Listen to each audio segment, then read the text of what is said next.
माणसाला वैचारिक उंची गाठण्यासाठी पुस्तकांचे वाचन करण्याची गरज आहे। राजकारण्यांनी आवर्जून पुस्तके वाचायला हवीत।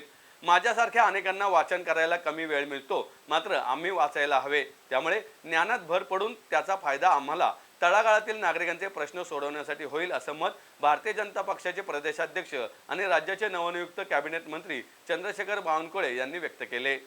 राष्ट्रीय पुस्तक न्यासाच्या वतीने फर्ग्युसन महाविद्यालयाच्या मैदानावर आयोजित पुणे पुस्तक महोत्सवातील कार्यक्रमात बावनकुळे बोलत होते। यावेळी पुणे पुस्तक महोत्सवाचे मुख्य संयोजक राजेश पांडे, संयोजन समितीचे सदस्य प्रसन्नजित फडणवीस, डॉक्टर संजय चाकणे, भारतीय जनता पक्षाचे शहराध्यक्ष धीरज घाटे आदी यावेळी उपस्थित होते। बावनकुळे यांनी राष्ट्रीय पुस्तक न्यासाच्या स्टॉलला भेट देऊन उपस्थितांशी संवाद साधला। गेल्या वर्षीही मी या महोत्सवाला आलो होतो, त्यावेळी उत्तम प्रतिसाद असल्याचे पाहिले होते। यंदाचा महोत्सव अधिक मोठा असून 10 पट गर्दी आहे। या महोत्सवात तरुणाईचा सहभाग मोठ्या प्रमाणात आहे, त्यामुळे तरुण पिढी वाचन करीत नाही हा गैरसमज आहे। आजच्या तरुणाईचा पौराणिक ऐतिहासिक पुस्तकांकडे ओढा आहे। पुस्तकांच्या वाचनातून ते संस्कृती जपत आहेत, असं बावनकुळे यांनी सांगितलं। पुणे पुस्तक महोत्सवासारखा महोत्सव ठाणे, मुंबई, नागपूर, छत्रपती संभाजीनगर येथे झाल्यास तेथील नागरिकांचे पुस्तकांवरील प्रेम वाढेल। राजेश पांडे यांच्या नेतृत्वाखाली अनेक कार्यक्रम यशस्वी झाले आहेत।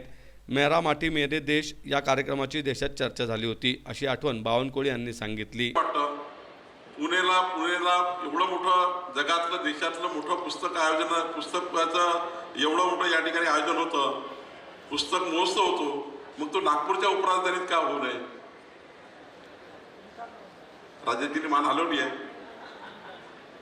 तर मला असं वाटतं राजेशजी या महाराष्ट्राच्या विभागीय जे आपल्या शहर आहेत, नागपूर आहे, संभाजीनगर आहे, नाशिक आहे, पुणे आहे, मुंबई आहे, ठाणे आहे, अशा ठिकाणी या वर्षभराच्या काळामध्ये एक आयोजन करून त्या ठिकाणी मला माहिती आहे की पुण्या एवढं आयोजन होऊ शकणार नाही, कारण पुण्याचं आयोजनाची उंची आहे, पण एक आयोजन त्याही भागामध्ये ज्यातनं त्या भागांच्या व्यक्तींची, त्या भागाच्या नागरिकांची, त्या भागाच्या युवकातली जी पुस्तकावरचं प्रेम अजून वाढेल आणि येणारी पिढी मजबूत होईल, याकरता आपण याचाही विचार आपण करावा, विभागीय विचार करावा, विभागीय आयोजन आपण करण्याचा प्रयत्न करावा आणि याकरता विभागीय आयोजन करण्याकरता ज्या ज्या बाबी माननीय देवेंद्रजींच्या सरकारकडनं, आपल्या सरकारकडनं करता येतील त्या निश्चितपणे करण्याचा आम्ही प्रयत्न करू, एवढेच विनंती मी आपल्याला करतो। आपण या ठिकाणी